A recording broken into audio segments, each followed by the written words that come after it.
You may now begin. Good morning.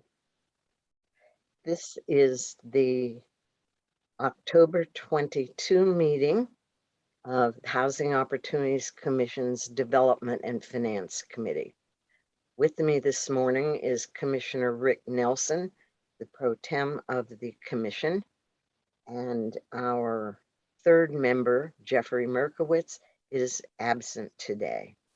So we will continue to proceed. The first item on our agenda is the approval of the minutes of the Development and Finance Committee minutes of September 24. And I would vote approval of those minutes. I would second and vote as well in support. So the staff can take care of the final record. The first development that we're going to be discussing this morning is Garnkirk Apartments in Clarksburg. And before us is approval of a pre-development budget and funding of pre-development expenditures for Garnkirk Apartments.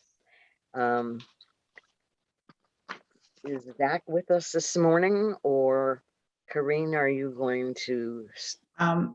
Good morning, everyone. Marcus, will you be leading this discussion, or Zach? Please go ahead. Good morning, commissioners. For the record, Marcus Irvin, Director of Real Estate, and here to present Garnkirk Apartments approval of a pre-development budget and funding for a mixed income rental opportunity in Clarksburg. Can we proceed to the executive summary? Slide 10, yes.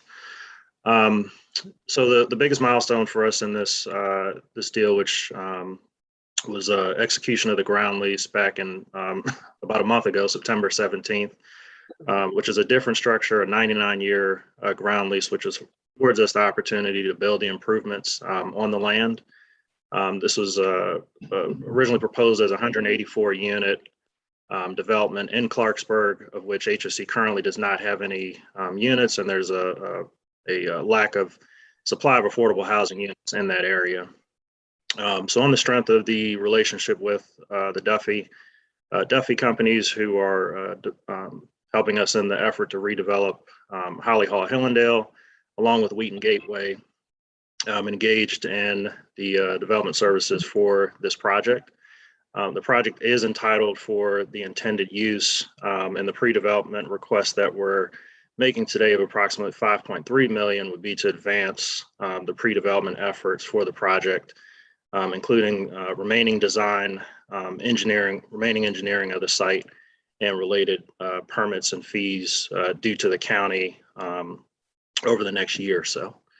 The unit matrix to the right breaks down the 57 total affordable units that would be proposed for the development, of which there's a mix of MPD units and 38 units restricted at 50%, of AMI. Next slide, please.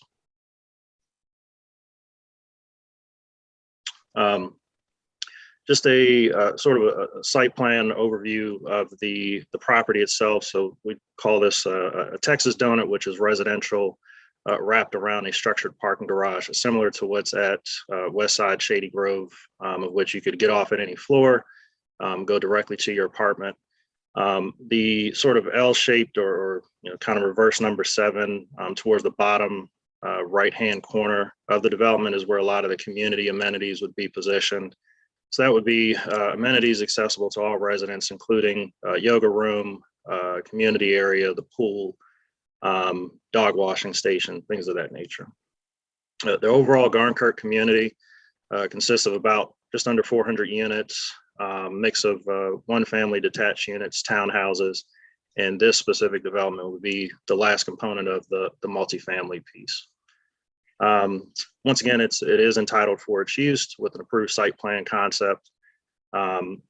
And we are working to advance the not the renderings, but the plans for the project for the architectural and also permitting, as mentioned. Next slide. Marcus, Yes. excuse me, with all of that roof area, are we going to be able to incorporate solar in this development? Yes. So actually, we can, if you like, let's proceed to slide 13. I think that gets to the heart of the sort of the development philosophy. So this slide summarizes at least a three-prong approach that we're making with this development, and we're looking at a lot of our new pipeline with this same lens. So we look at it as design, sustainability, and universal design. So from a design aspect and also the sustainable piece, we see there's a nexus there. So the project is conceived as a fully electric, net zero ready development.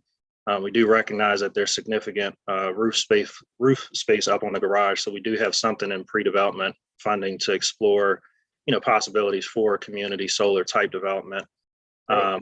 We've also asked about induction ranges. The developer is looking at that. Lessons learned also in multifamily application. And then from the universal design aspect, as you'll see in the floor plan layouts, they are a wider traditional unit with a lot more space. But we are looking at possibilities and feasibility of even doing, under counter or cabinet microwaves where possible. So we're slowly trying to look to see how we can incorporate some of the things that we've seen into these developments. Terrific. I applaud that, and it certainly goes to the lead health and wellness issues. So that's great. Thank you. Slides 14 and 15, speak to just sustainability goals, of which is high on the priority list for the county as well as HOC. If you recall, when we made the presentation on the Wheaton Gateway update, we just continue to apply a lot of those principles into the newer, pipeline developments. So for this development, given where it's located, there's an eye towards, racial and equity inclusion with creating affordable housing units in an area where it doesn't currently exist. And this development gives us that opportunity to do so. If we scroll down to slide 17. So slides, I'd say the next 2 or 3 slides kind of give you an idea of the conceptual floor plan. So we have a mix of 1s and 2 bedrooms. What you'll notice is we do have, washer and dryer side by side within all the units, ample closet space, and bedroom sizes that are, nicely sized, at least from your primary bedrooms and your secondaries. You're over, a 10-foot in width in any direction. Looks like most of the bedrooms we have are at least, just under 11 feet by 12 or so. So really speaks to the suburban market that's up there in the family style units. So we have about 7 different unit types. They range anywhere from 665 on the 1s. Some of the 2 bedrooms do have balconies. You'll see those go up to 1,089. You go to the next slide, please. And some of the larger 2 bedrooms up to 1,300 square feet, also containing balconies as well. On the 2 bath units, I wasn't clear in looking at the floor plans whether we're going to have 1 bathroom that is a no curbless showers.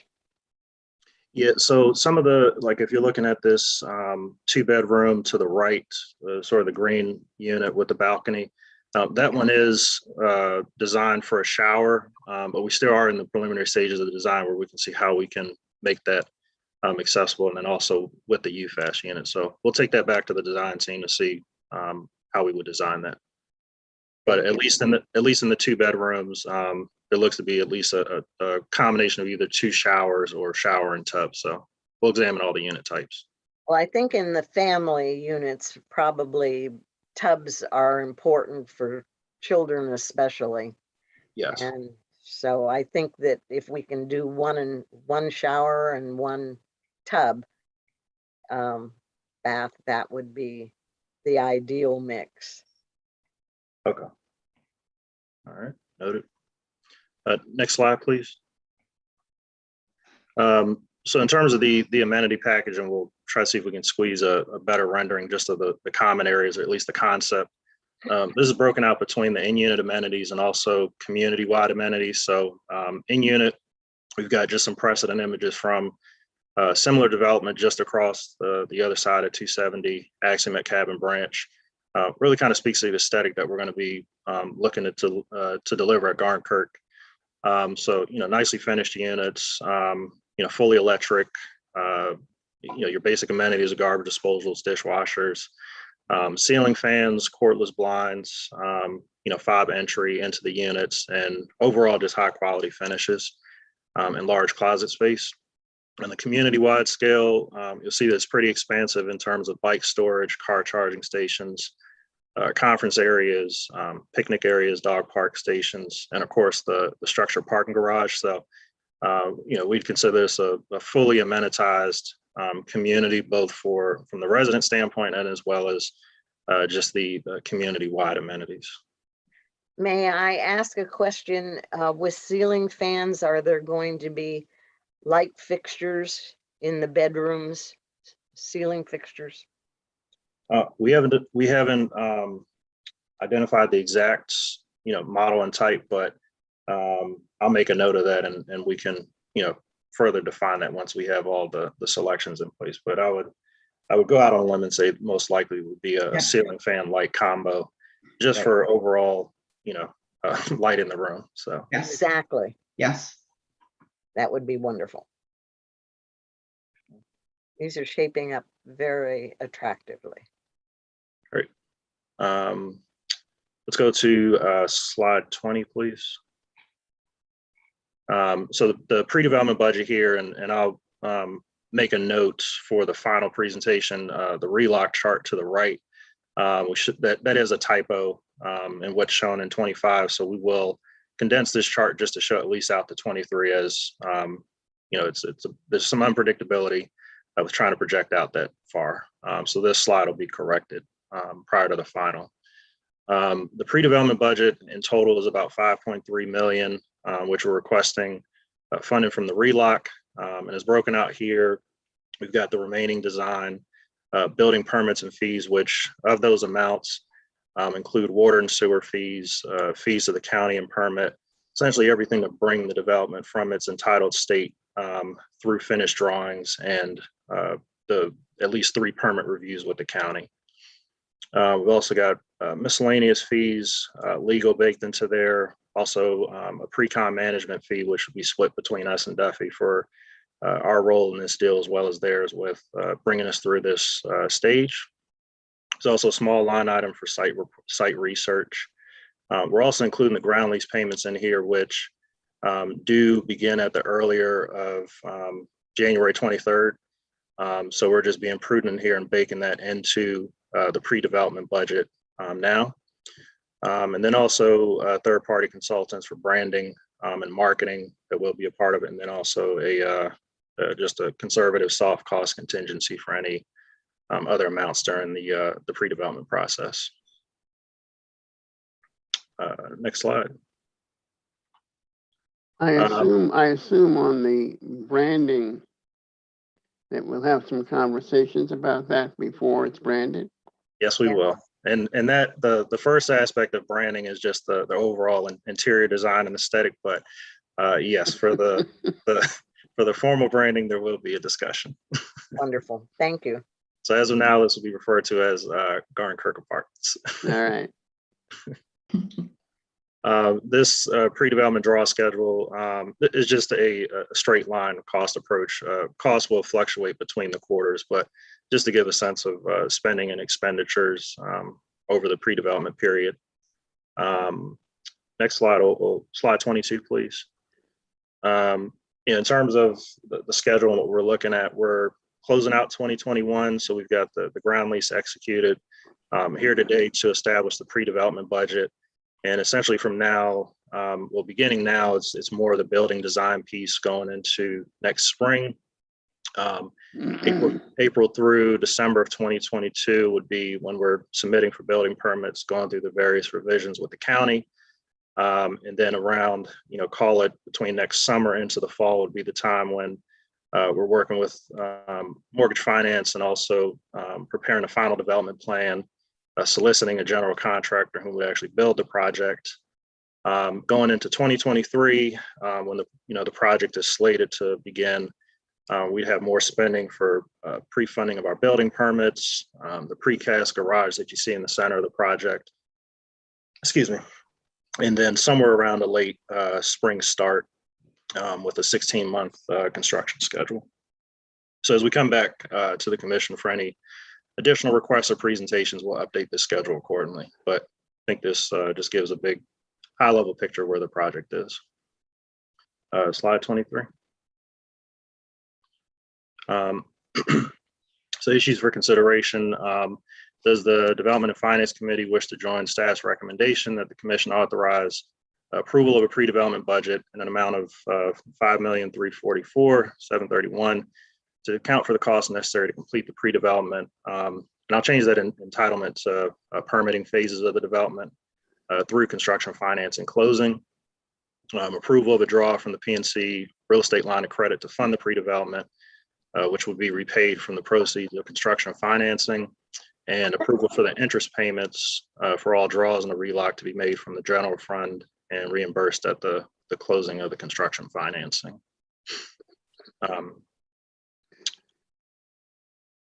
Take any questions that you may have. I don't have any questions. I would vote to move it forward to the full commission. And I would concur with that.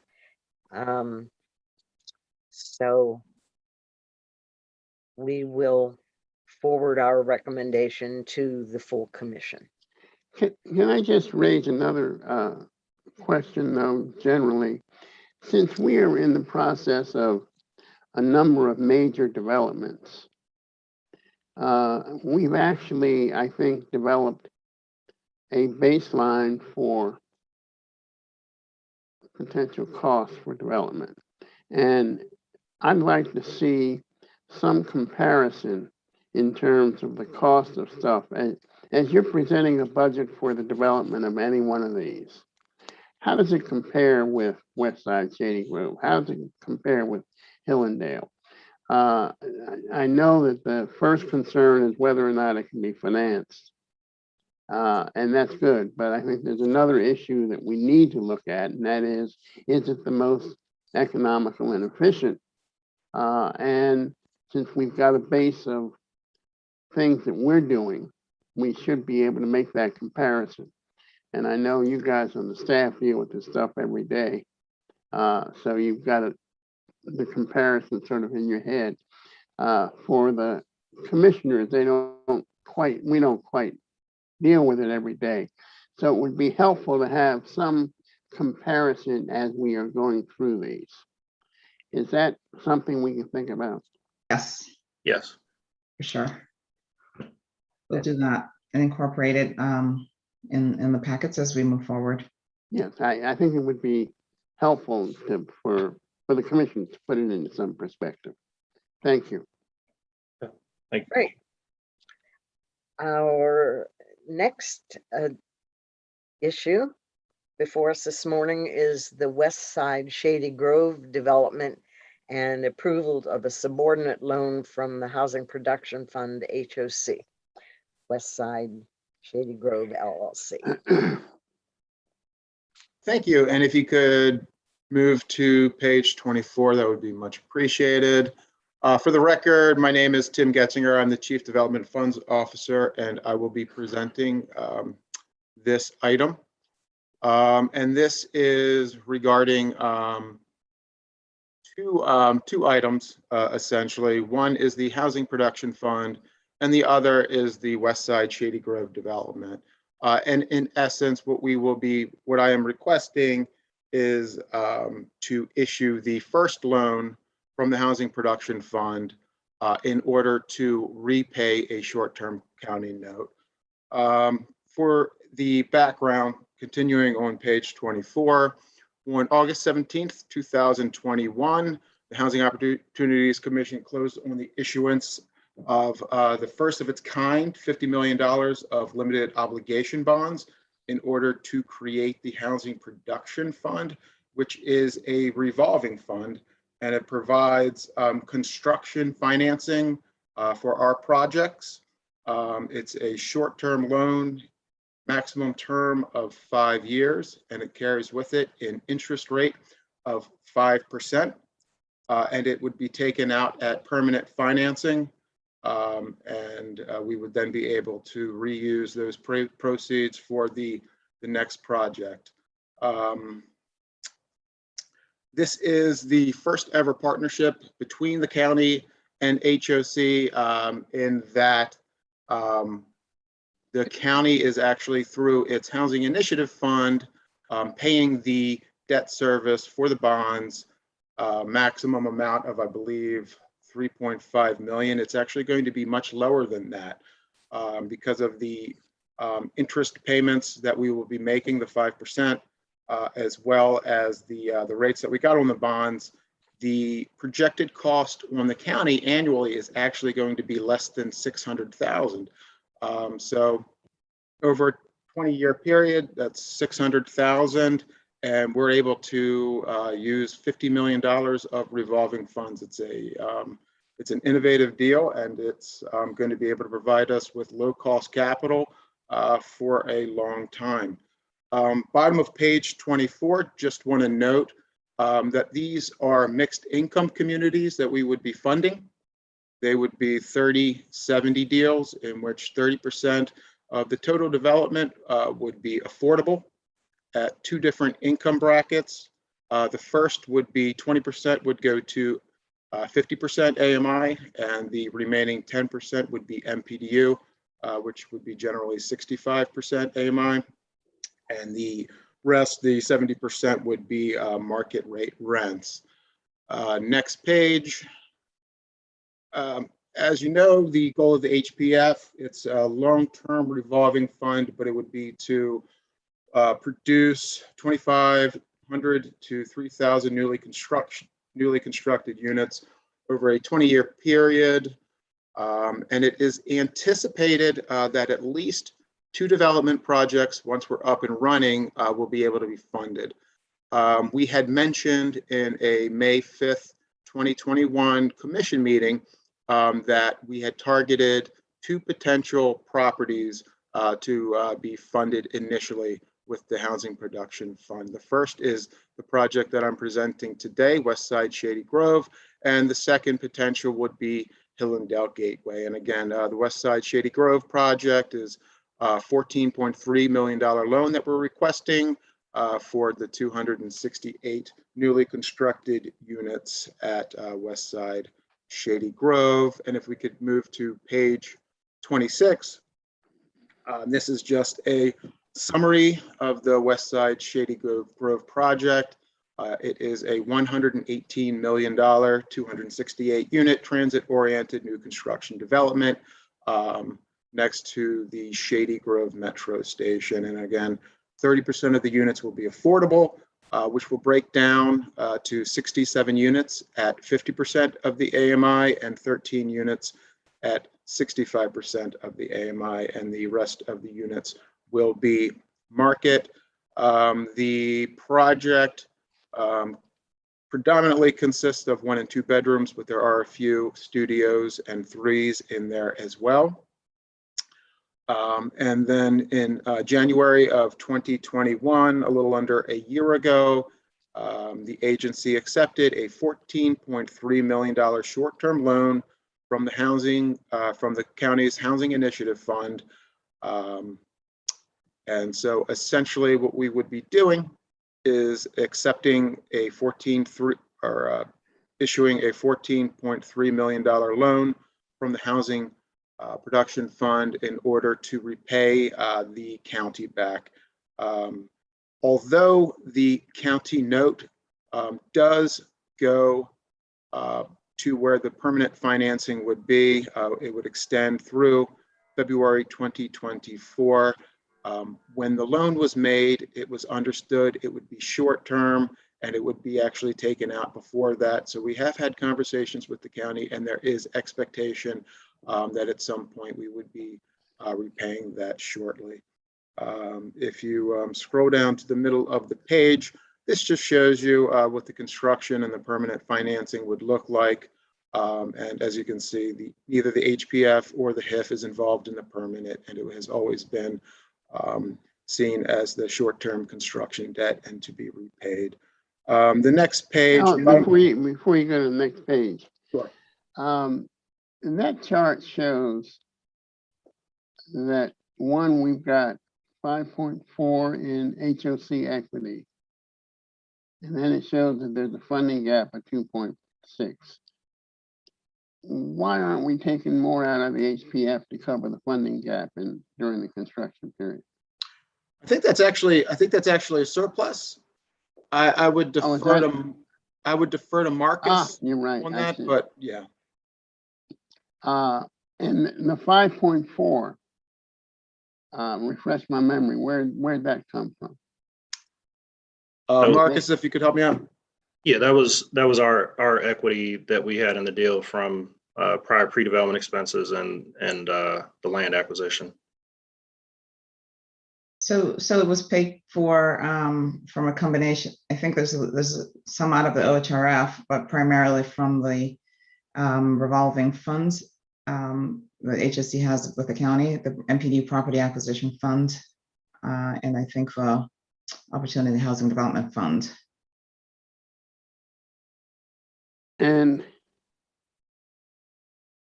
if the 2.5 or 2.6 carries forward, does that mean that it could during the permanent?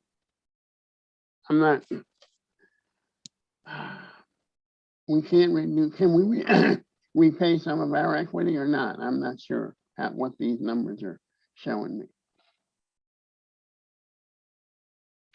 I mean, we can go, Ramsey, we'll go back to just look at the balance from the PAF and also the OHDF and just say.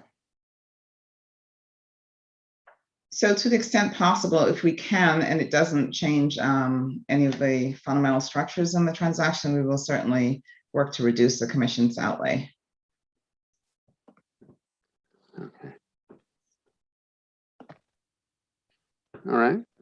And then at the bottom of the page and the top of the other, we're just demonstrating the various major resolutions of both the development Westside Shady Grove as well as the Housing Production Fund.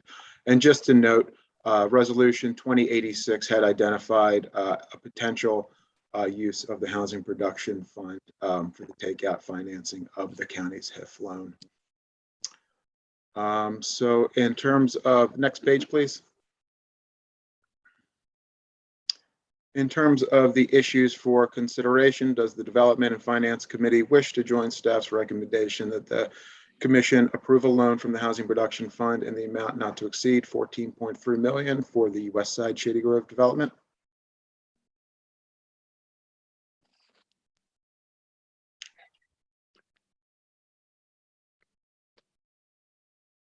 Rick, have you any? I'm just, I'm cogitating for a moment. Okay.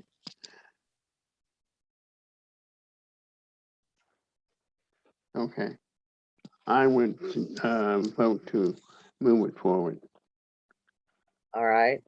And I would agree with that. So we will send forth our recommendation to the full commission. I have just one comment about this site, and that is the transportation and pedestrian safety, particularly for people with disabilities, with buses in that area, with the traffic to the metro station. At the present time, there is a disconnect between the Department of Transportation and the Commission for People with Disabilities on the issues of pedestrian safety for particularly people with low vision and wheelchair users because of floating, as I understand it, floating curbs and bus stop pull-offs in the area. And it is my hope that the staff, until that disconnect appears to be corrected, that the staff check with the Commission for People with Disabilities to understand what that issue is, number one. And number two, to be sure that we're not proceeding with just Department of Transportation approvals when the Commission for People with Disabilities is looking to have things redesigned so that we understand the full issues. And I think for a period of time, this is going to be a difficult issue in our development planning. And so I would ask that someone on the staff, if they haven't already, try to get an understanding of the perspective of the Commission for People with Disabilities and the Aging Commission to be sure that we're not moving forward and constructing things that later will have to be, if the issue is resolved contrary to the current DOT, that we don't have to rip out or redo. So hopefully the development team can put that step in their process if they are not using it currently. I think you need to be aware of this issue. Certainly we have to give primary importance to the safety of our residents. And you're suggesting that that is an issue that needs to be looked at in all of the stuff that we are developing. I am, because we are moving forward with so much at one time. That's and correct. Mhm. It should apply to whatever we do, ought to take this into consideration in all the developments. So, Okay. thank you. All right. The next concern on our agenda is Westwood Tower and the approval of an emergency procurement pursuant to section 5.6 II of HOC's procurement policy for the continuation of litigation services. Asha, are you carrying this, or? Catherine Hollister will lead and will, Okay. Thank you, Catherine. Go ahead. Good morning, Commissioners. For the record, my name is Catherine Hollister, Senior Financial Analyst in the Real Estate Division. Staff is seeking approval of an emergency procurement pursuant to subsection 2 of section 5.6 of HOC's procurement policy for the continuation of litigation services. In December 2019, staff solicited quotes pursuant to section 5.2A of HOC's procurement policy regarding small purchase procedures for legal consultation services for potential litigation regarding Westwood Tower apartments. On January 8th, 2020, HOC entered into an agreement for services with Douglas & Boykin PLLC, the vendor that submitted the lowest price. The agreement included HOC's ability to request that Douglas represent HOC in the event any litigation was filed. On August 10th, 2021, HOC was named as a defendant in a complaint for writ of mandamus filed in the Circuit Court for Montgomery County relating to Westwood Tower. As of today, HOC is awaiting the court's ruling on its motion to dismiss. With the litigation still ongoing, staff anticipates needing additional litigation services beyond the small purchase procedure limit of $150,000. Given the potential legal and financial ramifications of the litigation, and in order to maintain continuity in its litigation strategy, staff is seeking Commission approval of an emergency procurement for the continuation of litigation services provided by Douglas pursuant to subsection 2 of section 5.6 of HOC's procurement policy. In the briefing materials provided to the committee, staff recommended utilizing the OHRF as the source for these litigation expenses. However, upon further review, staff has determined that there is sufficient property cash available to fund these legal fees and costs. Therefore, staff revises its recommendation and recommends that the property's existing property cash be used to fund the continuation of litigation services. Staff will incorporate this revised recommendation in its materials for the commission meeting on November 3rd. On page 29 are the summary recommendations for this item. Does the Development and Finance Committee wish to join staff's recommendation that the commission, 1, approve an emergency procurement for the continuation of litigation services provided by Douglas and Boykin PLLC pursuant to subsection 2 of section 5.6 of HOC's procurement policy, and 2, approve the use of Westwood Tower's existing property cash to fund the continuation of litigation services in an amount not to exceed $270,000. I'd be happy to answer any questions you may have. I would vote to move this forward to the full commission.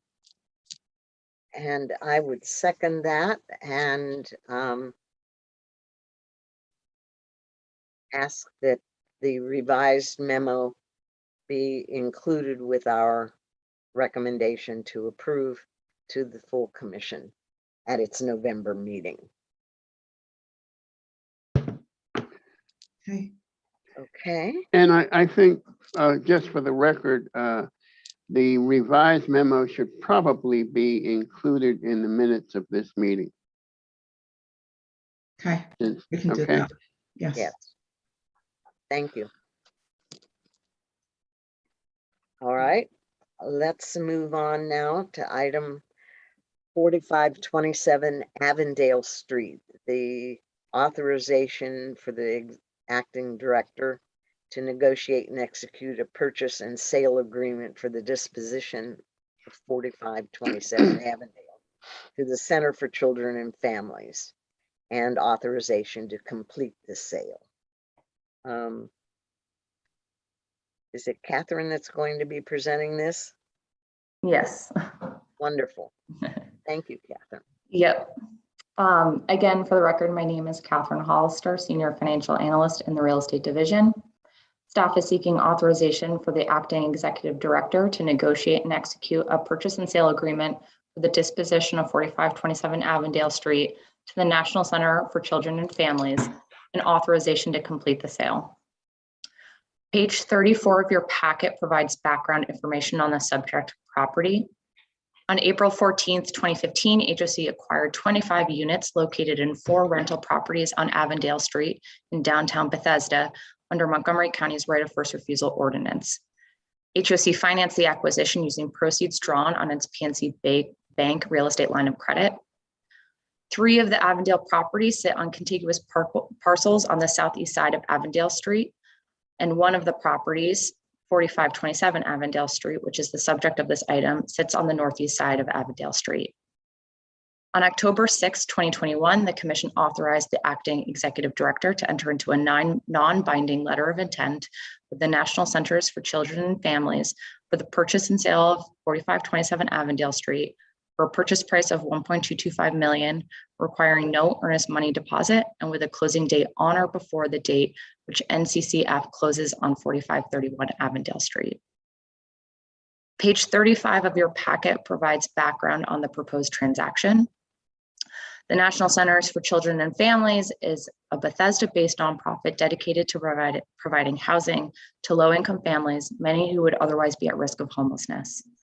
NCCF owns 2 neighboring rental properties, 4519 and 4523 Avondale Street, directly to the east of 4527 Avondale. NCCF utilizes these properties for the purpose of providing housing options to households with income at or below 50% of the area median income. NCCF is in discussions with Montgomery County's Department of Housing and Community Affairs regarding DHCA's contract to purchase 4531 Avondale Street, the neighboring rental property directly to the west of 4527 Avondale.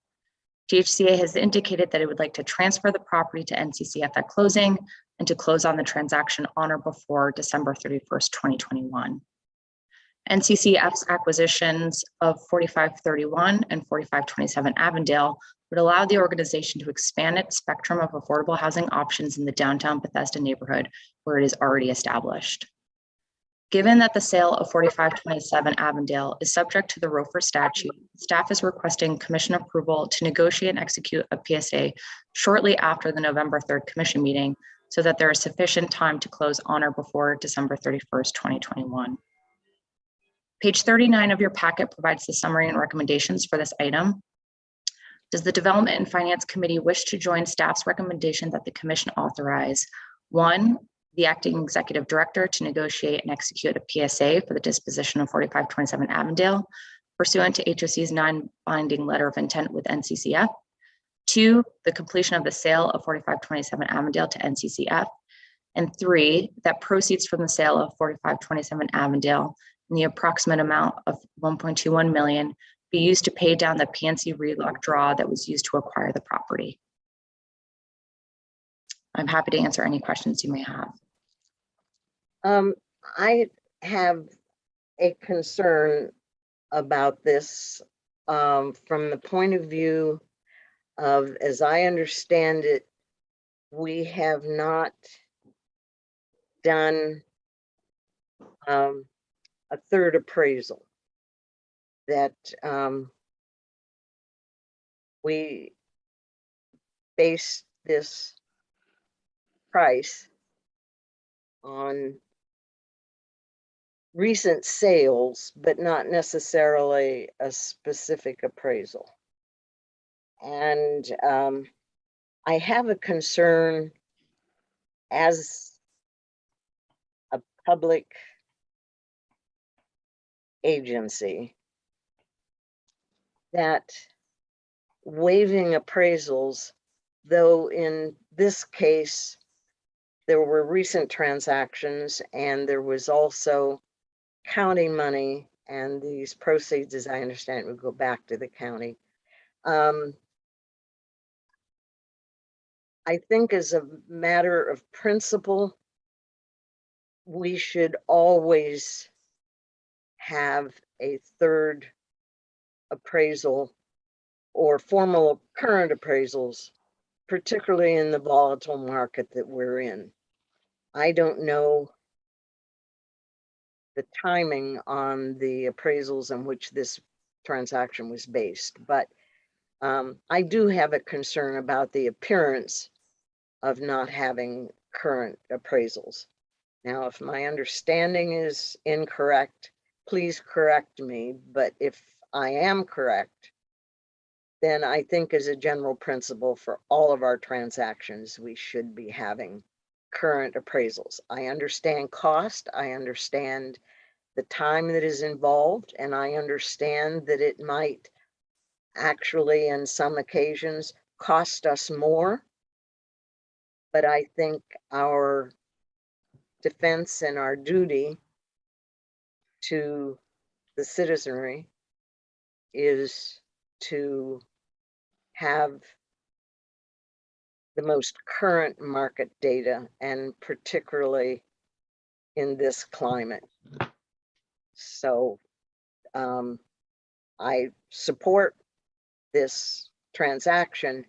I am, however, troubled by the fact that, if I'm correct, we did not have a professional appraisal done on this property. So Commissioner Simon, my main comment is that for acquisitions, we're required to, by Commission's policy, to have 2 appraisals. This is the flip side of that. It's a disposition, and it's based on a price of the adjacent unit. And so typically it would be the purchaser who would obtain its appraisal to support the acquisition. From a disposition perspective, however, we're basing it on the price on the adjacent market transaction, which is almost exactly the same development, same type of construction and size and number of units. And so what was the date on that transaction? It's the right of first refusal that that Catherine just discussed, that the commission, that the county will exercise this right of first refusal to acquire on, or to at least enter into a contract and acquire on behalf of NCCF. So this is right adjacent to, that transaction is right adjacent to ours. And so it reflects, I believe, what the market is asking for, the same type of unit. And so an appraisal by us we believe isn't necessary or required here under the commission's policy, and that the price is appropriate.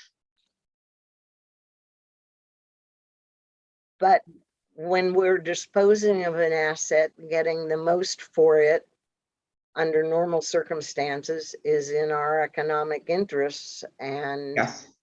my concern is, how long ago was that other transaction on which we are basing this? In the volatile market that we're in, things are changing literally almost daily. It's happening right now with an expected closing date in December. Okay. All right. Thank you. You're welcome. But I do think appraisals apply for disposition Yes. as well as, and should apply for disposition as well as acquisition. I know that buyers do it for funding purposes. We do it to assure taxpayers that we are exercising the best economic judgment at the moment. And I think that that scrutiny exists, and I think it should exist. And I would Yes, just, and of course, for dispositions, we want to, this is somewhat unique, but for dispositions in general, we want to know the baseline valuation of our property. The market ultimately will decide, depending on demand and other factors. But yes, I do agree that we should go in knowing the value of any asset and ensure that the commission and the public is getting the maximum value. I think that I understand your point, Jackie, and this is a unique situation, particularly because it involves the county stepping in to help NCCF continue yes, affordable housing, which is Exactly. what they did when they provided funds to HOC to purchase the property. And maximizing the valuation or the price that we sell it for in this situation doesn't seem to be something we would want to pursue. We want to make sure we've covered our costs. I think, however, that you raise a valid point, and it might be worthwhile to consider including some language in the whereases or something that acknowledges that this is an exceptional project for which we've not obtained an appraisal due to the fact that the market dictates the price because of the transaction occurring in December, something to that effect, so that it won't be cited as precedent for disposition. Exactly. And I appreciate that suggestion. I clearly support doing this. But I was concerned about having the documentation, and I would appreciate something Sure. being in the resolution that goes forward. We can add that. With that recommendation, I would vote to send this forward to the full commission. And it has my support and vote as well. So thank you, staff, very much. Okay, thank you. And now let's look forward to an update on our HOC headquarters, which is something that I think we all look forward to very much.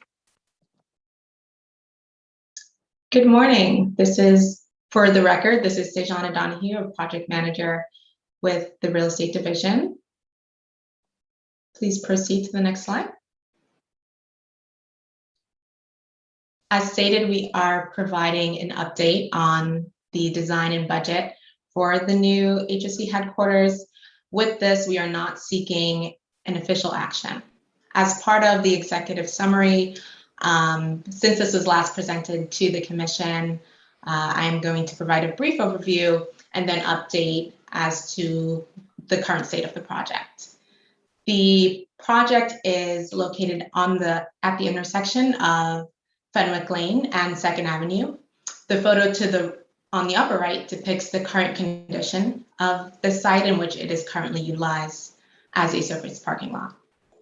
The bottom image reflects an aerial view of the site and its adjacency to the condominium, the county garage, in addition to other HOC properties, such as Elizabeth House 3, which is currently under construction, and Alexander House. In regards to previous actions, the project received mandatory referral approval from the county, in addition to the administrative subdivision plan approval on May 17th, 2021. Currently, the design team has completed design development, which we will discuss later, well, in a few slides, and is poised to begin construction documents with the goal of finalizing permit and starting construction sometime in June 2022. Next slide. This is an updated site context of the current design of the new headquarters building. As stated in the previous slide, the administrative subdivision plan was approved, and that did include the access of the service lane, which is depicted in this site plan. The service lane access is on Fenwick Lane and is a one-way access that exits onto Second Avenue, in which there will be a designated right turn only.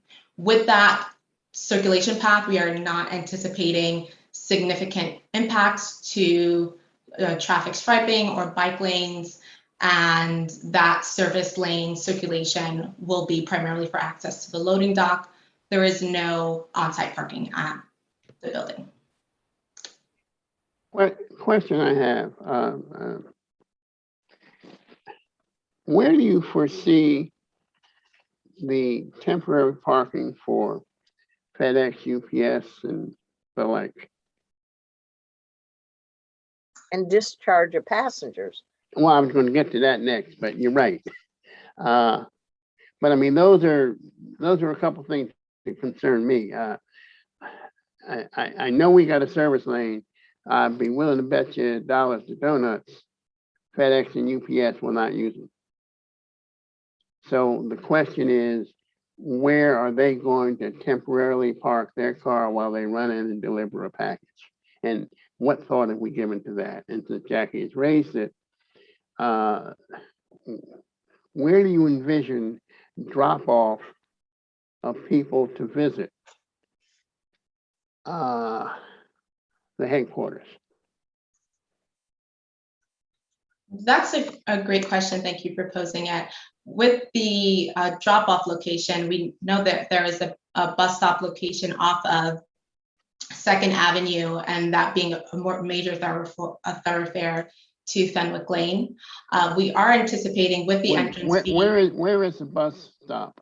Yes. It's on Second Avenue. Where on Second Avenue? We can provide a later view of that for consideration, but that particularly location is not included in this presentation. But it's a critical piece of information. Sure. So we'll provide details on that. Yes. I'm related to that as well, is the issue of these scooters that are being left on the streets in the middle of the sidewalks, just wherever anyone chooses to drop them, as well as the bicycles. And there's again, with the Commission for People with Disabilities and the Aging Commission, these are a terrible safety issue for seniors and those with disabilities. And I think we're going to have an operating issue of keeping access to our buildings in this area free and clear to protect pedestrians from these, which are nuisances. I know the council is considering legislation about the scooters and trying to limit them being left in the middle of sidewalks, but the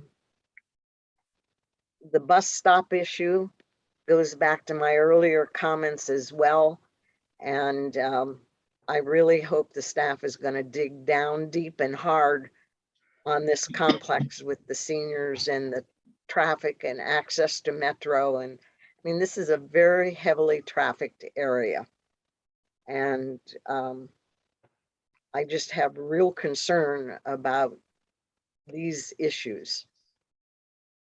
Commissioner Simon, we'll following this meeting, we're going to schedule a separate design meeting with your sales and colleagues and the design team, and we can do a more zoomed in approach of that site circulation to address those issues. And prior to that, we'll look into the Commission on Persons with Disabilities to see if we can tease out any information on their site for some of the other hot button issues that you've already identified, and anything on their website. Make sure we address it appropriately. It's not, I'm not sure their website is the issue. You need to be talking with staff who are researching, and they actually are going out and assessing sites. So I hope you would elicit their cooperation and guidance on this issue. Yes, Please. they're the subject matter experts, so we'll definitely solicit their input. I don't think I heard an answer to where do we anticipate drop off of visitors, including those who might be disabled. Yeah, I mean, we'll, in terms of just the site circulation, I mean, the vehicles are only going to be able to enter in. Dejan, would you be able to zoom in a little bit more? So as mentioned, since Second Avenue is a larger thoroughfare, we are anticipating Fenwick Lane to be able to have vehicles stop and drop off visitors, particularly those who may have an accessibility focus, with the design at the intersection that allows for the ease of entry point for those who are being dropped off to the building. With all the comments made in regards to site circulation, we will have a more detailed conversation with the design team on this matter when we schedule our subsequent coordination meeting with the commissioners as well, to further detail that condition and discuss the appropriate operations. And while you have that, I know you seem to have no concern with all the striping that they've got out there. I just got to tell you that driving by there, it looks a mess. And I think about off of Randolph Road, where Mom's Place is. What's that street? They have that kind of striping going down to Randolph Road, and it is horrendous in terms of traffic. And you can't park. It makes no sense. I'm sorry, I'm forgetting the name of the particular street.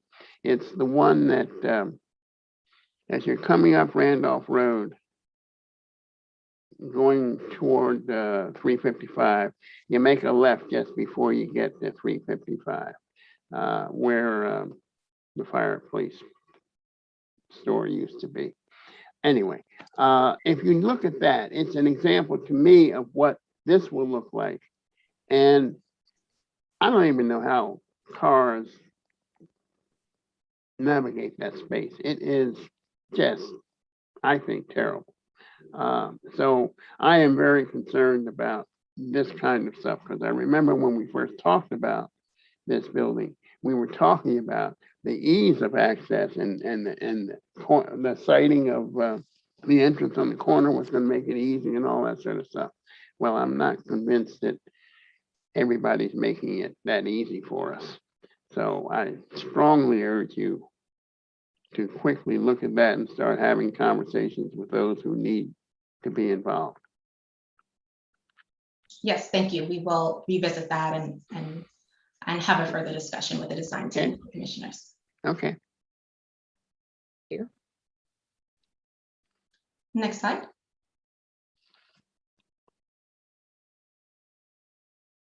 Okay, we are moving from the site context into the exterior design of the building.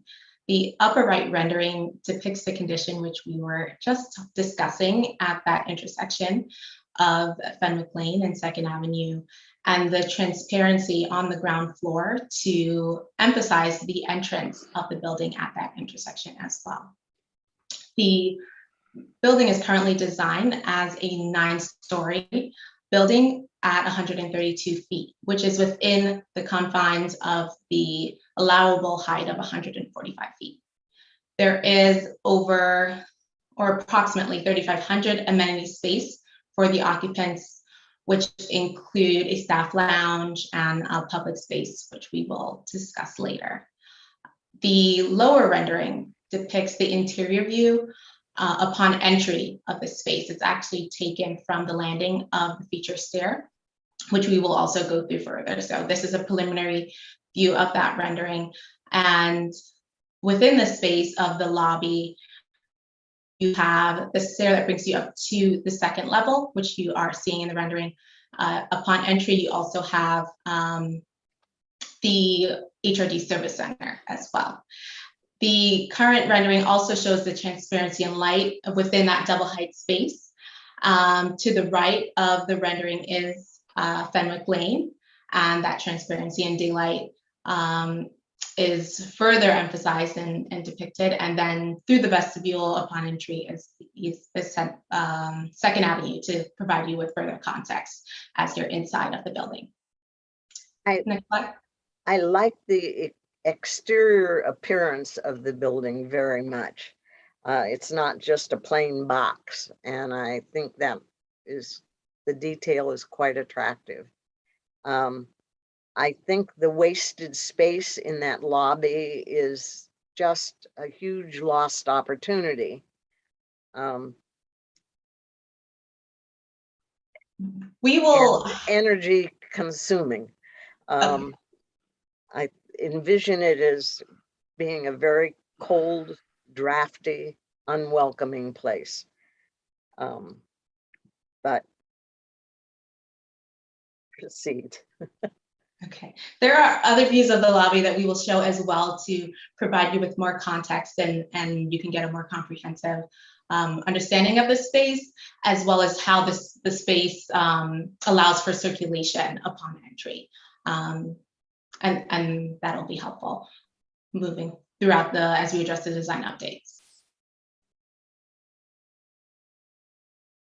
Next slide.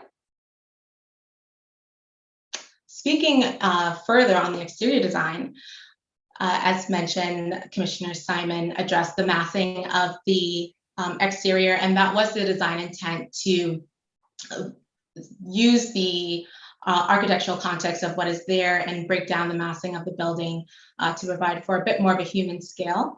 In addition, the exterior materials that were selected were also kept in mind in regards to the sustainability priority for the building as well, in regards to natural material and transparency for daylight and health and wellness. So with that being said, the materials are clear glass for transparency and the metal mullions as part of that system, in addition to some metal paneling. There's also the use of the natural terracotta tile in a red and white variation to depict those changes in masses along the building. And then on the ground floor, there is use of granite stone and decorative CMU. Next slide. And this rendering also shows the ground floor condition, in which there is the use of the granite stone at the base of the building, and then the terracotta tile up above. Next slide.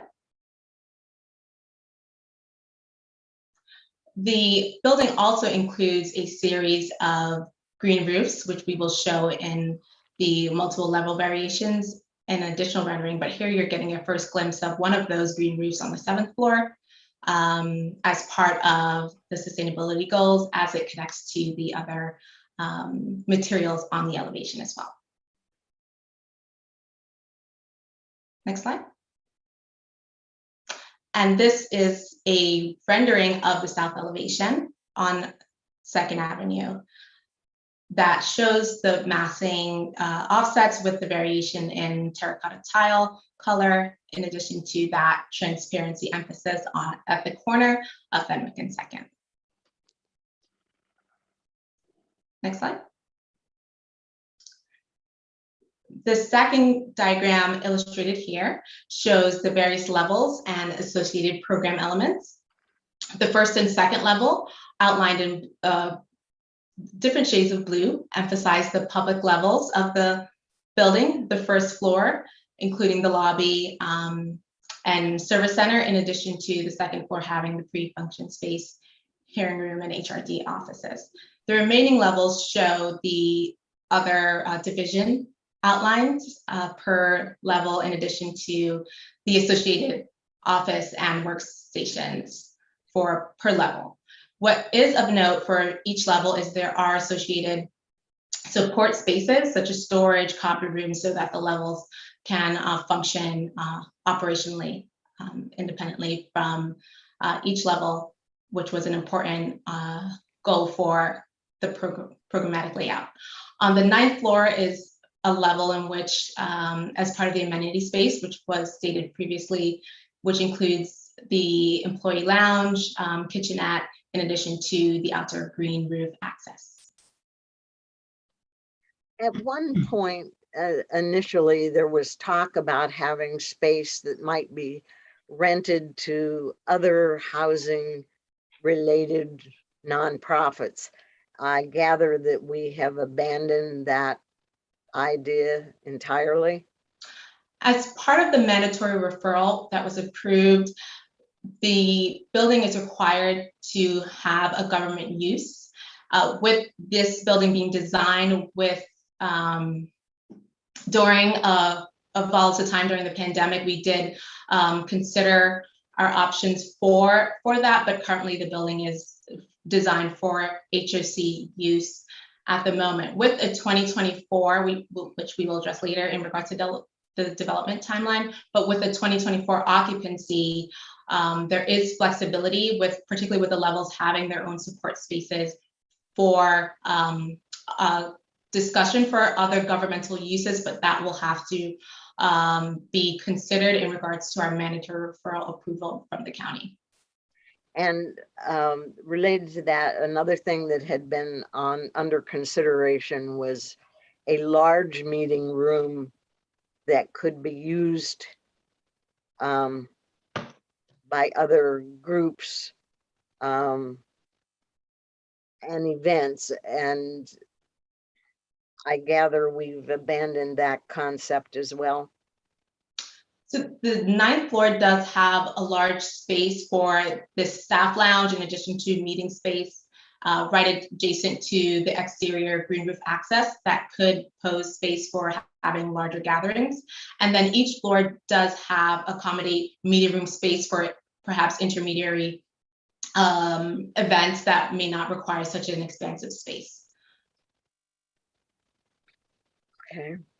On the 9th floor, you said it's got a fairly large, the lounge is large? Well, Yes. To address Jackie's question, have you given any thought to movable walls so that you can in fact expand the space if we had some need or desire to do so? Yes, there are meeting rooms that are adjacent to each other, particularly on certain of the intermediate levels, in which those meeting rooms can be combined into one space. And we've also coordinated with IT and facilities to ensure that presentations and we have the appropriate equipment to accommodate a larger gathering when applicable. Also, I apologize, I was distracted by my phone ringing. You were, in answer to the question about the possibility of others being housed in the building, you said something about mandatory referral and what we are allowed to do. Would you go through that again? Yes, sure. As part of the mandatory referral that was approved by the county, the building has been approved for government use. And so with that, We are anticipating HOC to occupy the remaining of the floors. In the event that were to be reconsidered at a later time, to be in compliance with the mandatory referral, another agency would also have to conform with that mandatory referral as part of government use. And mandatory referral mandates only government use? Yes. Okay. Yeah, and part of the thing that clinched it is that when we originally this was just a Kensington relocation, but and of course the service center, the Silver Spring Service Center, but we basically wound up being able to use all the space. So earlier on in the project's life, there was a potential to have excess space. So once it became clear that we were going to be using the entire building space and moving additional functions from even East Tier Park, that the mandatory referral path became less of a choice between leasing excess space, since we weren't going to have any. So how many staff do you anticipate this is going to house? Marcus, do you have the count? Let me get the total count, but essentially, I mean, it is moving all of our functions, from LPA through real estate, HRD, but I'll get you the final count. And it anticipates moving the service center and. Yes. Yes. Yes. Okay. That is shown in actually the next two slides. We will walk through the service center and the floor plan as it relates to the front lobby. Okay. Okay, so we are back to the lobby. As we had identified in the previous slide. So this current rendering on the left shows an entry as if you were to come through the vestibule, which we will show a plan so you have that comparison for reference. So entering through the vestibule, this is your view upon entry to the lobby. Directly in front of you is the reception area, in addition to an option to partake in the feature stair that will bring you to the pre-function space as part of the second floor. Can I ask, considering the issues we had at Kensington on security, what steps are you taking in terms of security on this level?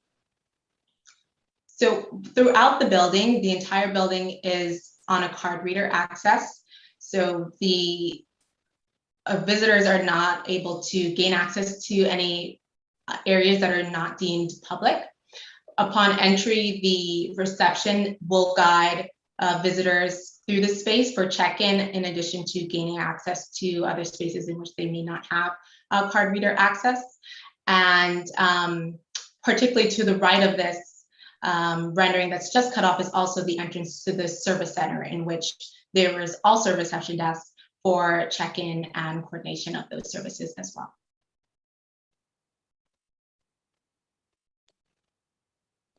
We anticipate having one staff person out in the lobby?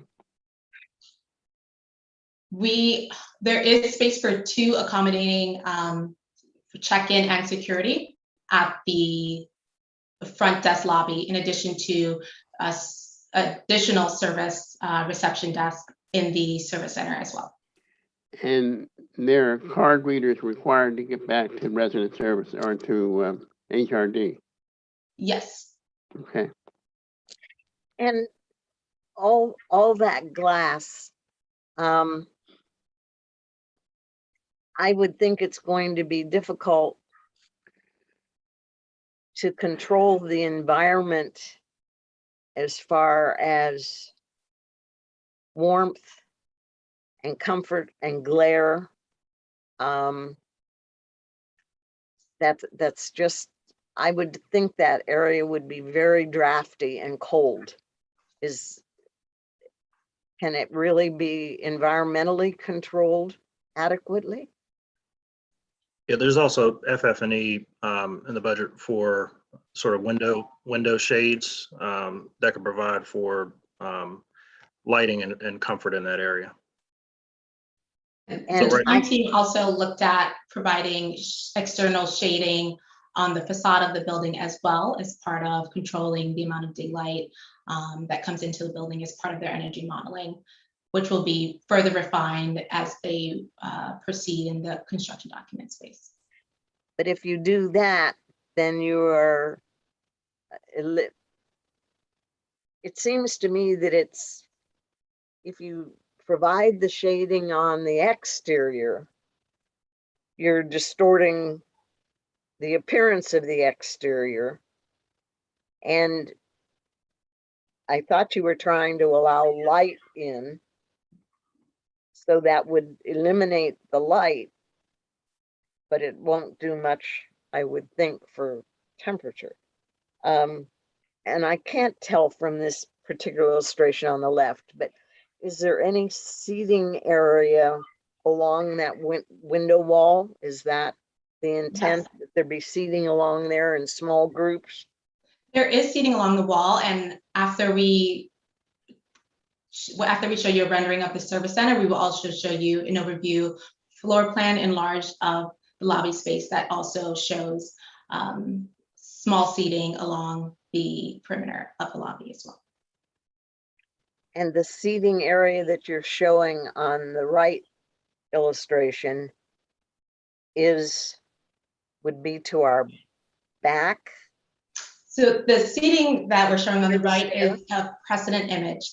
And so I haven't had the opportunity to discuss that image just yet, but thank you for bringing it up. So that image is actually used as a precedent analysis for discussion in regards to the back wall on the lobby. So there's if you were to take the option of going along the feature stair, you would pass that back wall. And so that rendering is the design team's intent of refining their design for the proposal of a map of Montgomery County, in which they will present to us at a later time for their design execution of what that could further look like. But the image to the right is not perhaps to reflect the seating intent or FF&E, but rather their design intent for that back wall as they further refine the conditions for the feature wall.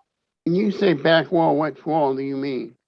The back wall behind where that cross lighting is happening at the center, there's a vast wall that goes up to the extent of the double height space.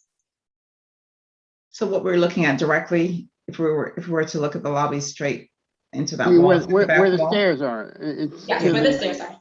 Yeah, So you're not gonna have any seating around there, because you got stairs. correct. Yes, that's correct. That's why I said the seating is, So the seating is absolutely misleading. yes, correct. The seating Okay. is not. All right, for- that's what I was trying to figure out. All right. Got it. Yes. Okay, next slide. And this is a view off the lobby, the double door access to the service center as the reception desk meets you upon entry. And as stated previously, the first floor includes the main lobby, the service center, in addition to facility storage. Next slide. So here's the floor plan that I've been alluding to, but now you finally get the chance to get a closer look at your circulation path upon entry on the first floor. So after you pass through that vestibule at the corner entrance, there are some proposed nook seatings on the left along that perimeter, which was cut off predominantly by that rendering, and then towards the right is your entry to the service center, which we just saw a rendering of. And then straight ahead, you have the reception desk for security and reception check-in, in addition to access upstairs as part of one of your circulation options. Accessibility has also been at the forefront of discussion. And so in addition to the exterior circulation items that we discussed and we'll address those concerns at a later meeting, we will also talk with the design team for our coordination meeting to further look at their detailing of the accessibility conditions for the interior of the space. Currently, the space is designed for accessible clearances, turning radiuses and approaches throughout the building for both access and egress. Let me. What is this area? Oh, I'm sorry. Go ahead, That's all Jackie. I am not clear. I see that you show access path, but is every space in this building accessible to an employee? I have questioned our absence of employees with disabilities, and I was told that the school site didn't accommodate those, and it clearly did not. But I don't want just clearance for public access. I'm concerned about having an employee who has a disability and is able to access the space throughout. So is it entirely accessible? Yes, so accessibility was a priority for us in our design intent throughout the building. And with our subsequent meeting with the design team, we can look at those conditions further in detail with them as well. But the entire building does have accessibility paths, not only for the public spaces on the first and second floor, but throughout in terms of the width and clearances and turning radiuses, and all in addition to the restrooms. And those conditions will also be further detailed throughout the construction documents phase, and we can be sure to address any concerns that come up during that subsequent meeting as well. The question I was going to ask is, as you're coming in the lobby, that second entryway, or the second that goes to the right, what's back there? Second entryway. Are you talking in regards to the north egress access? You've got the service center, and you can go into that doorway to the service center. Then you have another dotted line that goes into another doorway. He's looking at the rear entry where out to the rear exit of the site. So it's just the second means of egress. Yes, it's the second means of egress. But what is? Oh. What's back there? And I see the elevator lobby. Does that mean that somebody who has to go upstairs to the second floor, who doesn't want to walk up the stairs, has to go back to that elevator? Yeah. So that elevator lobby is a central anchor throughout the entire building, and was centrally located to allow access off of all the support program spaces, in addition to the other program spaces on all the floors. Okay. And again, my question, what is this room that is on the other side of that wall from the reception desk? Is that a conference room? That's the So restroom. that's storage space Oh. for perhaps anything that is checked in with reception upon entry. Okay. We need a moving arrow to be able to move around these plans, so we're sure we're talking about the same thing in the same location. Okay. Okay. Commissioner Nelson, just to be clear, just repeat again one more time. I just want to make sure we highlight the area. Well, I was just on this diagram to the right of what is described as the reception. Mhm. That's a space. Is that restrooms? Yes. Yes. And next to that is storage space, or next to that is the elevator. Right? Correct. I see. And you have 3 elevators? Yes. Correct. 3. And the line shows a way and exit through the rear. I assume there's security so that you have to have some kind of access to get back there. Is that right? Correct. That's secured access back in there, only Okay. to HOC staff. Okay. Yes, all of those are on card readers as well. Okay. So the line is a little faint. I think when we do the other design presentation and we can blow this up on a larger screen, there's a door that's has a card reader even just beyond that first elevator. So I users think in that that's space are it. only going to be able to get to Okay. back where the Okay. elevators are, and Yeah. the rest of the area is restricted. I see that now. Okay. Thank you. The restrooms, I hope we're going to provide both in men's and women's changing tables, drop-down changing tables. There are mothers with children that come to wait and visit and for appointments. So I hope that we are providing those in all of the restrooms that are accessible to the public. Yes, noted. And the play area or kids' room.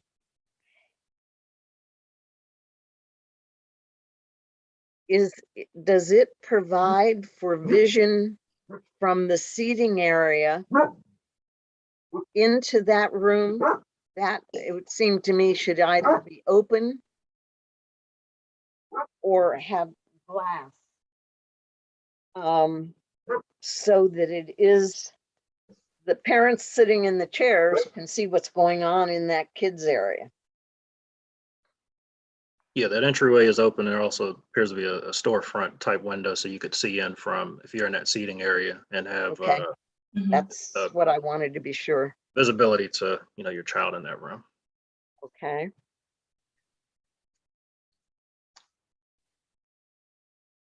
Okay, next slide.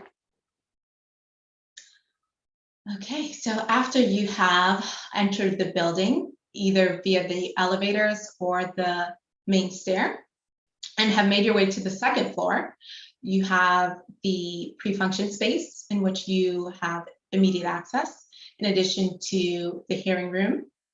And then other access in which the public is not available to enter is the Commissioner's Lounge, in addition to the Human Resources Division offices, in which those are on card reader as well. Here, the rendering below that you are viewing is of the second floor hearing room space for the commissioners, and the commissioner's space is to the right, in which it is depicted at a higher elevation, slightly higher elevation, similar to the condition at Kensington. Well, I hate to see Kensington used as the model for anything because it was not designed for the use that we want to put it. The tables between the audience, is that a movable table? And is that the reason it's open in the center? I know we do have that at Kensington, again, because of limited space. Don't we have enough space to have a place where the commissioners meet for committee meetings and staff meetings separate from the public hearing room? Yes, there is a space off of the hearing room in which there is a separate meeting room for the commissioners in addition to the Commissioner's Lounge. And are there private restrooms for the use of the commissioners Yes, on this level? yes. Yes, Okay, there's a full we'll call it a commission suite off of the hearing room that has hoteling rooms, areas for just if you need to take a call, or private workstation areas, separate restroom, kitchenette, and so forth. Oh, Commissioner Keller. Yes, we do show a floor plan in the next slide. However, that may not show the full extent of the suite. So at our subsequent meeting with the design team and the commissioners, we'll be sure to run through, not run through, but show those conditions in which you are addressing as well. Commissioner question- Kelleher, The question that Jackie asked earlier, you didn't answer, is that table in the center of the room movable? So it is my understanding that the furniture is all movable, with the exception of the raised, Yeah, right. yeah, Okay, so that when we have a commission meeting, you're gonna have chairs where those tables are, as we do currently. yes. there's all Correct. that set up and takedown. Every time we have a committee meeting, the tables have to be brought in and then taken out. I'm not sure that's functionally the best we ought to be able to get out of this, but Commissioner Kelleher, you're trying to be acknowledged. I'm sorry. That's okay. I wasn't even sure if being a non-committee member, I should, but I will echo your comments, Chair Simon, that current space should not be used as the model because it's so dysfunctional for what we were using. And I would say that the one thing that has been good about the current space is the curved dais for the commissioners so we can see each other. Yes. A straight line means you only can see the head of the person next to you. You can't see the other 5 commissioners down the line very well at all. So I would ask that we keep a curved dais in the room that we have our meetings in. And then I will, other than that, because you just said that was the most, the one fixed item, we need to get that right from the beginning. I will save all of my other comments until the detailed run through of all the floors that you have with the commissioners, but that I would like to preserve that one functional item in the, get rid of most of the rest of the way things worked. So thank you. Yes. And Jackie, yes. on your point about the furniture and movable furniture, I agree it's a little bit of a pain having to move it in and out. But if you don't do that, that means your room gets used once a month. And I think that's a misuse of good space. Okay. We need to have some utility for that space other than just the once a month commission meeting. So I strongly Okay. think that we ought to have the ability to All right. have meetings.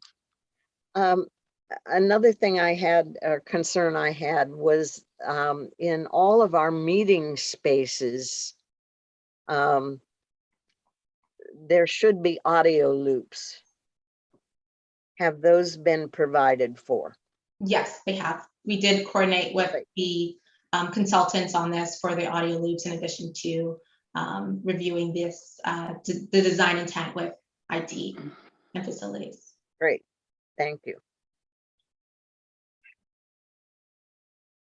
All right. Okay, next slide.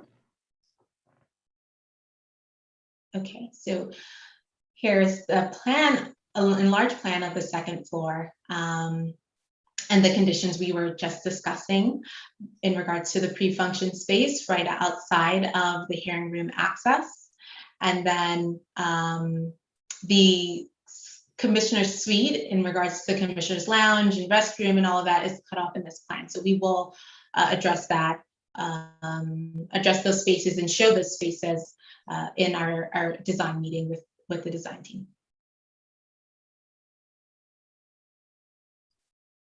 Next slide. Okay. As part of our goals for the project, sustainability was also at the forefront for the consideration for the building. The rendering to the right depicts the green roof conditions in which I had addressed previously when we had a few views of the exterior of the building. But this rendering shows the various elevations of those green roof considerations on the 4th floor, 7th floor, in which there is a small balcony overlook, but then the 9th floor in which there's a staff lounge and a much larger green roof for access and circulation. As part of the design considerations were also energy efficiency. And so with that came the strategic considerations and selections for the building systems. We did select a direct outdoor air system and a VRF system as part of energy efficiency, LED fixtures, occupancy and daylight sensors to be really reflective of the performance of the building at the time. The high performance envelope, in addition to Energy Star equipment and appliances at pantries, in addition to the other areas that are applicable, as well as the ninth floor staff lounge. Occupant comfort was also a consideration. And so with that system selection, we're not only getting energy efficiency, but also the options for controllability for individual offices for the staff on throughout the levels of the building as well. For health and wellness, there is a few elements in which we were able to adjust this overall, the natural color palette for the selection that we had ran through for the exterior, in addition to low VOC for off-gassing in regards to indoor air quality, and as well, again, reiterating that DOAS selection for outdoor air, daylight in regards to the glazing, and views for productivity and the enhanced studies on access to daylight and the accessible roof systems as well. There was also a low carbon impact consideration for the sustainability of the overall design. So with all those factors considered, the project is planned to attain a LEED certification level of silver or higher. And so we are striving for that consideration, but we are also open to the equivalent, if not pursuing LEED. Two questions. The green roof on the right of that, is that accessible to staff, or, I mean, I'm not sure. Yes, so the 4th and 7th floor green roofs, so the ones that are not on the top, have a small balcony, and so those roofs primarily are for the stormwater management and environmental benefits in regards to the ecosystem as part of the sustainability goals. The 9th floor green roof at the top, which has a bit more vegetation rather than being depicted as only the grass in the rendering, has access from the staff lounge for the staff to utilize openly. Okay. And are we still pursuing solar?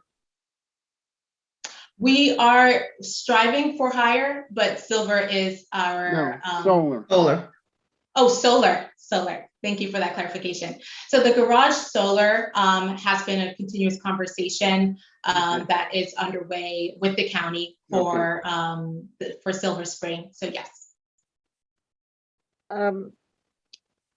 When we are using color to define spaces, I think it would be useful, again, to help people navigate, the public navigate places to which they have access, to be using color to designate those areas, as opposed to, and different color for those areas that are not public access, whether it is flooring materials or wall colors.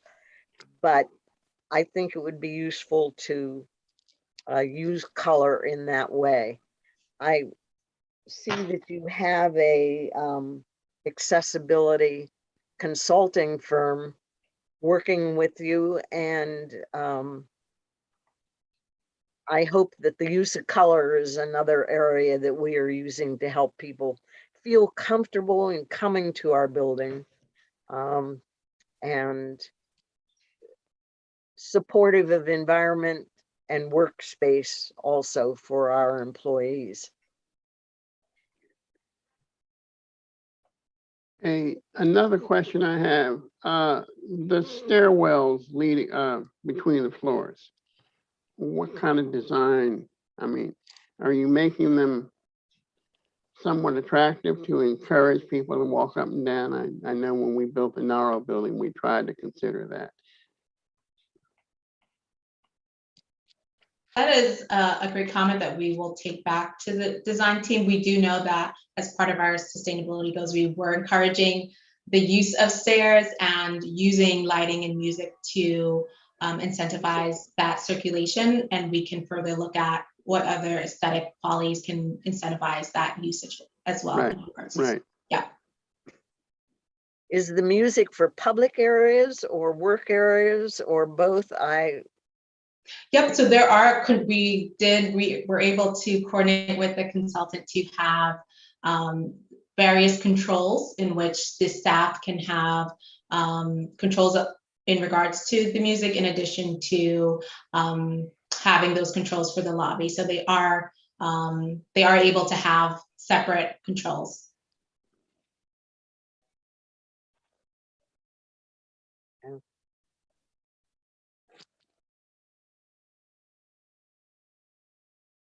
Okay, next slide. Okay, as part of this update, we were also talking up for discussion in regards to an update on the budget as well. So we are transitioning from our conversation in regards to design and how that is impacting the development budget. Here we are showing the latest hard cost total. However, this is a preliminary estimate from our pre-construction general contractor that we procured as part of the approval for the development budget. There also included in this price is a 3% escalation in regards to the volatility of the market that we have been seeing. And so once procuring a construction manager, we will be able to further vet this development budget in regards to the hard costs and the conditions of the market as well.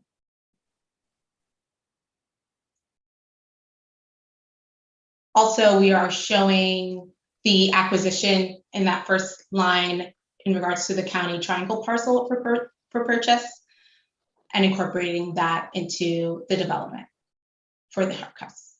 Next slide. Before you leave that or this issue, do we know what cost savings that we currently spend are we going to be able to eliminate with this new development? For instance, if we're giving up the service center, how does that, and moving it here, how does that save money that can be contributed to operating costs of the new building or offset the cost? Have we done any projections yet about our ability to have a building that accommodates functions from Deer Park and from Silver Spring or the Gaithersburg site? And how does this on a square foot cost relate to the new Park and Planning Commission building, which I know is different, but I assume there's some per square foot costs that might be transferable to us. Do we have any relationship analysis done? No, we don't have any cost comparison to the county building, but we can look at that.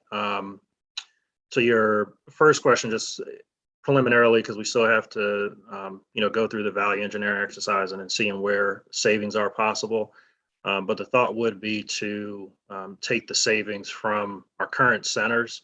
Got to do another look and estimate at that, but the thought would be to take the savings from those centers not being operating, and that would be used towards ultimately paying the debt service with the financing tool that we're going to use to ultimately develop this project. So there would be some savings there, but we've got to quantify and just see where we're currently at, and then also balancing that against what we estimate would be the cost to operate this facility, which on the utility side should be lower, just given the energy efficient measures that we're taking here.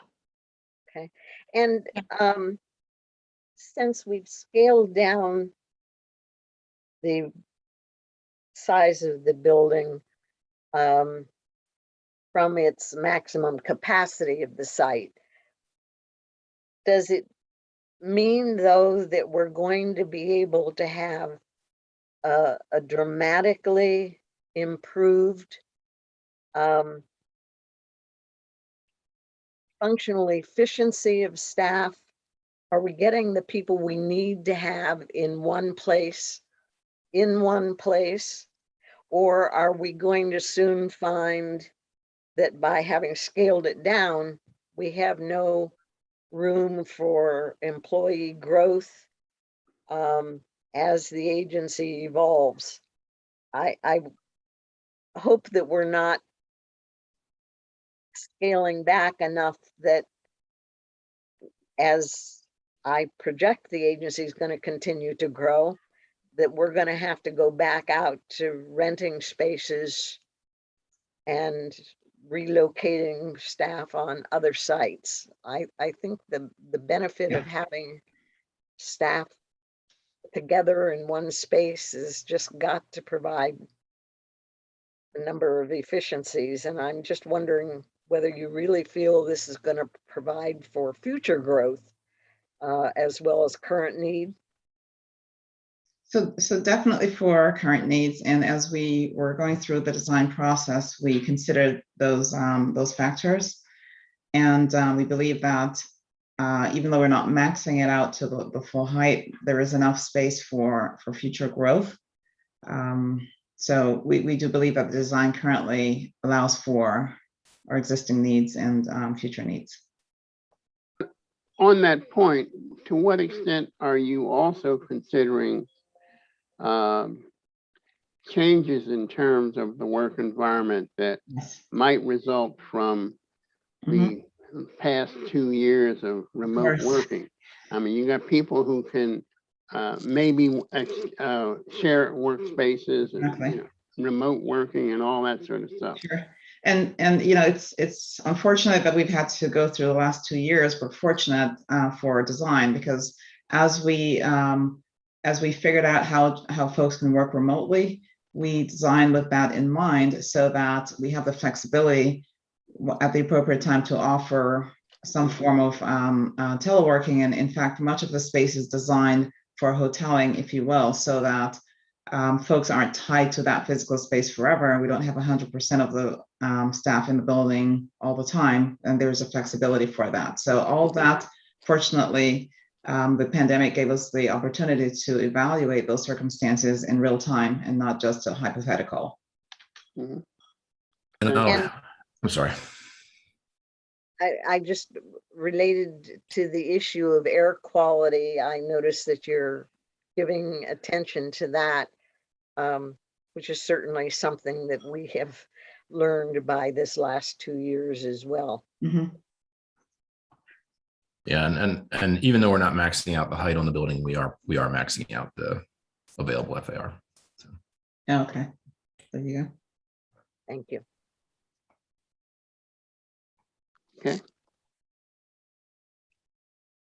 Are there, Next, oh, sorry. go ahead. I was going to say next slide.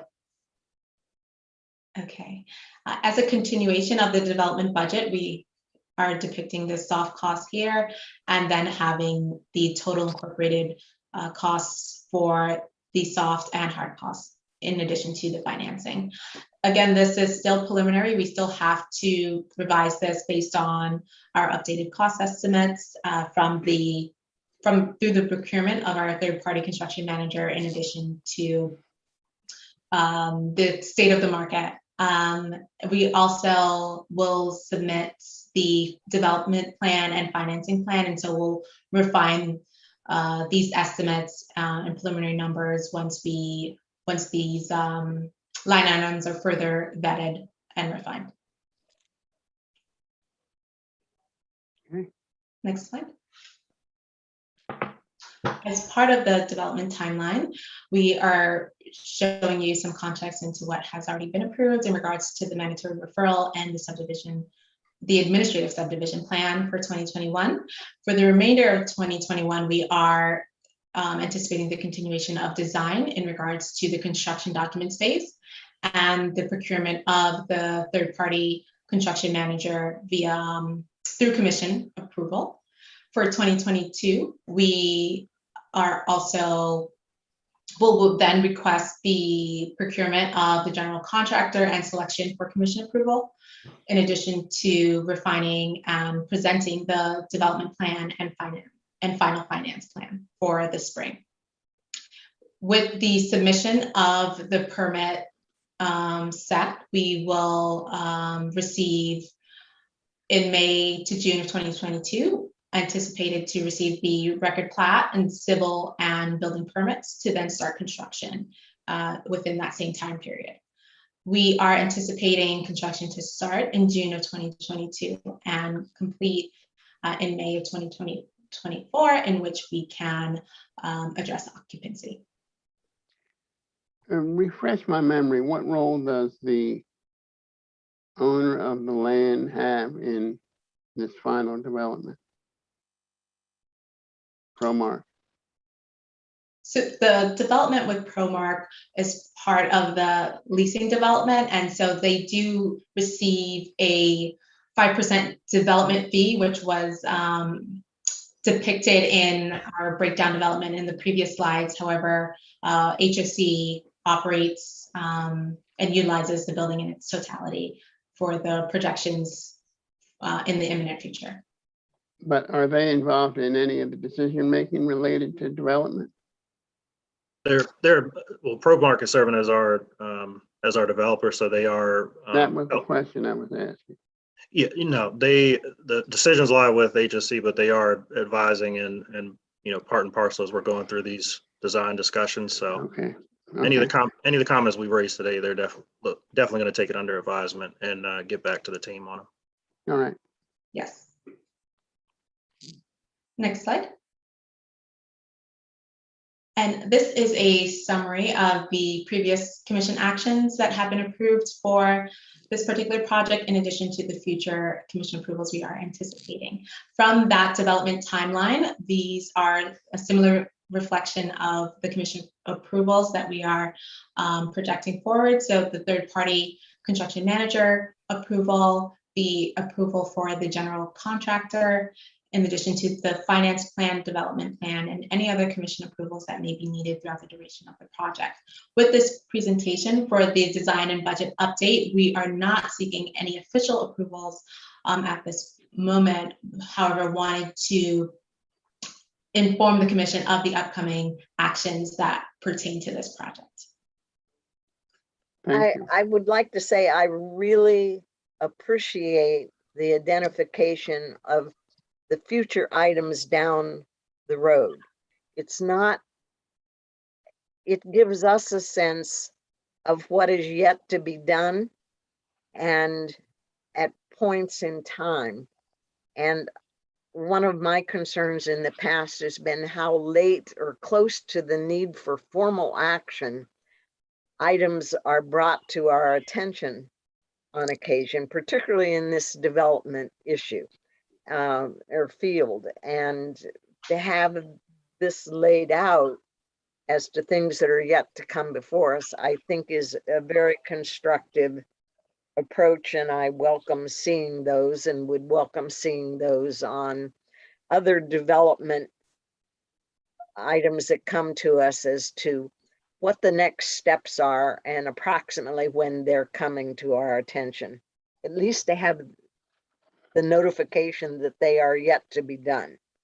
I think that will help us feel less pressure of things being last minute. So I applaud that future commission heads up, if you will.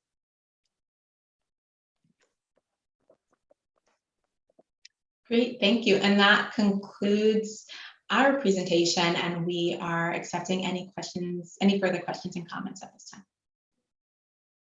I'm wondering how the rest of our fellow commissioners are going to have an opportunity to have this presentation and perhaps even an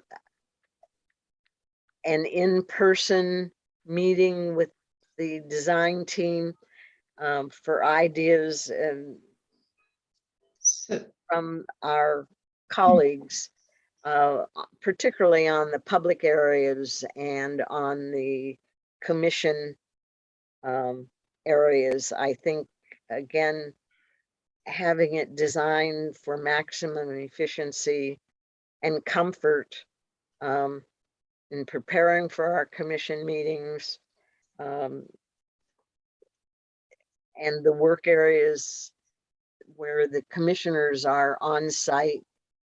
I think having another discussion about this before things are cast in stone. so Important. Commissioner Simon, if I may, the plan was to do the same presentation to the full commission on November 3rd, unless we're directed otherwise. And then we'll have the design meeting and invite all the commissioners to participate in that. So we'll give everyone the opportunity to give feedback and for us to incorporate them. So that is the current plan.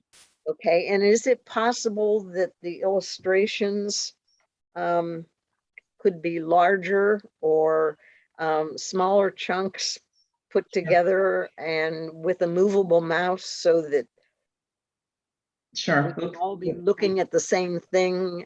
Right. We'll consider those and make Discussion revisions. purposes. Yes, for That sure. would be very helpful. Yep. Thank you. Welcome. Is there anything else to come before us? Not today. That was the last thing for the Development and Finance. I would Committee. just ask that you consider for the November meeting in the executive director's report, giving a status of occupancy of our new Upton and the MacArthur Boulevard sites. Okay. If there's nothing else to come before the commission, I am very hopeful that the process for selecting MPDUs can be a discussion at a sooner than later agenda item for this committee. And look forward to having that discussion of the processes that are used, not related to a particular development, but historically as a process and the process that we all are aware of and feel comfortable with. Okay. Terrific. We're hearing no further business.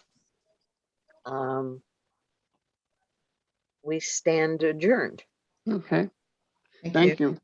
Thank you all very much. This was a very loaded agenda and we got a lot accomplished. Thank you. Thank you. Bye-bye. Bye-bye. Thank you.